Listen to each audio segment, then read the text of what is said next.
16 लाख मतदाताओं वाली इस सीट पर दलित और मुस्लिम इन वोटर्स की तादाद बहुतायत है, बड़े प्रभावशाली माने जाते हैं। मुस्लिम वोटर्स तकरीबन 50% हैं, जबकि दलित समुदाय 21% के करीब है।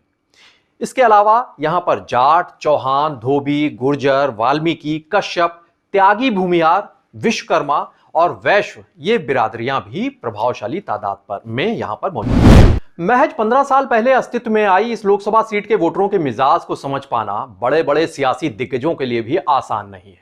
अब तक इस सीट पर 3 लोकसभा चुनाव हो चुके हैं और तीनों ही दफे यहां की जनता ने अलग अलग पार्टी के नुमाइंदों को जिताकर संसद तक पहुंचाया। बीजेपी, समाजवादी पार्टी, बीएसपी सभी एक एक से बराबरी पर रहे हैं इस सीट पर। दलित मुस्लिम वोटरों की बहुतायत वाली इस सुरक्षित सीट पर जिन बड़ी हस्तियों के चुनाव लड़ने की अटकलें लग चुकी हैं, उनमें कांग्रेस के मल्लिकार्जुन खड़गे और बीएसपी के आकाश आनंद भी शामिल हैं। नमस्कार, मैं हूं ज्ञानेश शुक्ला। यूपी के ज्ञान में आज हम बात कर रहे हैं नगीना सुरक्षित संसदीय सीट की।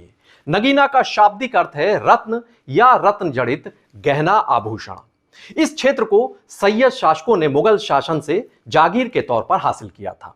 इस संसदीय सीट के तहत आने वाले नजीबाबाद को गेटवे ऑफ हिमालय कहा जाता है। इसे नवाब नजीबुद्दौला ने बसाया था। प्रसिद्ध निजामुद्दौला किला भी इसी क्षेत्र में स्थित है। बाद में ईस्ट इंडिया कंपनी ने सुल्ताना डाकू के किले के नाम से भी इसे संबोधित किया था। साल 1858 में नगीना में पाईबाग एक जगह है, यहां पर अंग्रेजी हुकूमत ने अनेक क्रांतिकारियों पर गोलियां बरसाकर उन्हें मौत के घाट उतार दिया था। इस घटना की तुलना जलियांवाला बाग नरसंहार से भी की जाती है। दरअसल बिजनौर जिले के तहत 2 संसदीय सीटें आती हैं, जिनमें एक सीट तो बिजनौर संसदीय सीट है, तो दूसरी सीट का नाम नगीना सीट है, नगीना संसदीय सुरक्षित सीट। साल 2009 में हुए नए जो परिसीमन हुआ था, उसमें अस्तित्व में आई थी नगीना की लोकसभा ये सीट। इस लोकसभा क्षेत्र के तहत 5 विधानसभाएं आती हैं। ये विधानसभाएं हैं नजीबाबाद, नगीना सुरक्षित, धामपुर, नेहटोर सुरक्षित और नूरपुर विधानसभा सीट। ये सभी विधानसभा सीटें बिजनौर जिले का ही हिस्सा हैं। साल 2022 के विधानसभा चुनाव में इनमें से 3 सीटें नजीबाबाद, नगीना सुरक्षित और नूरपुर समाजवादी पार्टी के खाते में दर्ज हुई, जबकि 2 सीट धामपुर और नेहटोर सुरक्षित यहां पर बीजेपी को जीत हासिल हुई थी। दोनों ही जो सीटें थी ये यहां पर बीजेपी ने बहुत ही कम मार्जिन से जीत यहां पर उनके प्रत्याशी पाए थे।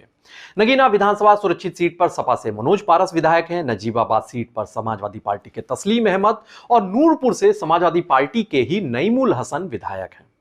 तो धामपुर सीट से बीजेपी के अशोक राणा और नेहटोर सुरक्षित से बीजेपी के ओम कुमार विधायक हैं। 16 लाख मतदाताओं वाली इस सीट पर दलित और मुस्लिम इन वोटर्स की तादाद बहुतायत है, बड़े प्रभावशाली माने जाते हैं। मुस्लिम वोटर्स तकरीबन 50% हैं, जबकि दलित समुदाय 21% के करीब है। इसके अलावा यहां पर जाट, चौहान, धोबी, गुर्जर, वाल्मीकि, कश्यप, त्यागी, भूमियार, विश्वकर्मा और वैश्य ये बिरादरियां भी प्रभावशाली तादाद पर में यहां पर मौजूद हैं।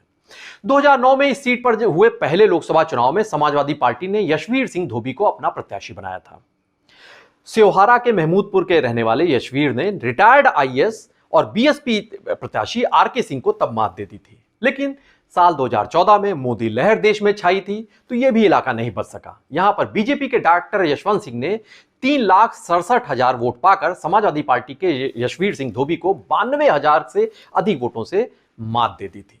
तब बीएसपी के गिरीश चंद्र 2.5 लाख के करीब वोट पाकर तीसरे पायदान पर रहे थे, लेकिन साल 2019 के जब चुनाव आए तो बाजी पलट गई और समाजवादी पार्टी बीएसपी का गठबंधन हुआ। बीएसपी के गिरीश चंद्र ने 5,68,000 से ज्यादा वोट पाकर बीजेपी के डॉक्टर यशवंत सिंह को 1,66,000 वोटों के बड़े मार्जिन से पटखनी दे दी। साल 2024 के चुनाव की बिसात भी यहां पर सच चुकी है। बीजेपी ने ओम कुमार को अपना प्रत्याशी बनाया है, जो साल 2012 में बनी नेहटोर विधानसभा सीट से जीत की हैट्रिक लगा चुके हैं। तो समाजवादी पार्टी कांग्रेस यानी इंडी गठबंधन की तरफ से समाजवादी पार्टी ने पूर्व न्यायिक अधिकारी मनोज कुमार को चुनावी मैदान में उतारा है। बिजनौर में ही तैनात थे, पिछले ही साल इन्होंने नौकरी से इस्तीफा दिया था, अब चुनाव लड़ रहे हैं। बीएसपी से सुरेंद्र सिंह मैनवाल प्रत्याशी हैं, जो मुजफ्फरनगर के हैं, पेशे से अधिवक्ता है। 2022 में पुरकाजी से बीएसपी उम्मीदवार के तौर पर चुनाव लड़ चुके हैं। आजाद समाज पार्टी के मुखिया चंद्रशेखर आजाद 2 वर्षों से इसी नगीना संसदीय सीट से चुनाव लड़ने की तैयारी में थे। समाजवादी पार्टी से मनोज कुमार के नाम का ऐलान जब हुआ तो चंद्रशेखर के समर्थक खासे नाराज हो गए। सोशल मीडिया पर उनकी नाराजगी जमकर नजर आई, खूब भड़ास निकाली, उन गुस्से का इजहार भी किया। हालांकि सफाई खेमे की दलील थी कि चंद्रशेखर ने ना उनकी पार्टी से टिकट मांगा और ना ही आजाद समाज पार्टी से गठबंधन की कोई उनकी चर्चा हुई थी उनकी पार्टी की।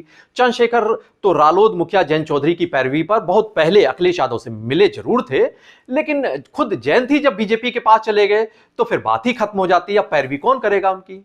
हालांकि तमाम आरोप प्रत्यारोप के बीच चंद्रशेखर आजाद ने यहां से अपना नामांकन दाखिल कर दिया।